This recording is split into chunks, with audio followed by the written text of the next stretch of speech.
Welcome to the in front of me Xiaomi 12 Pro, and I'll show you how to create home screen folders on this device. So first you should hold for a while the application and drag this app to another one, and as you can see we just successfully create new folder on our device home screen. If you want you can add here more applications by the same way.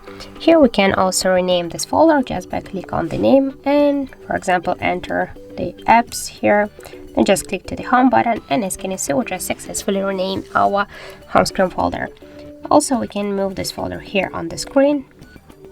Just hold for a while the folder and drag it to the position where you want to just change this position.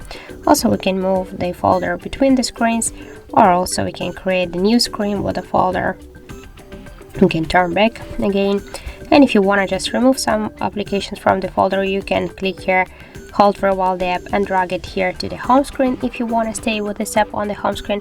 But if you just want to remove the app from the home screen and folder, hold for a while and click here to remove icon. But don't worry, this application will also stay in the apps menu here. So that's it. Thank you for watching, and if you find this video helpful, don't forget to leave a like, comment and to subscribe our channel.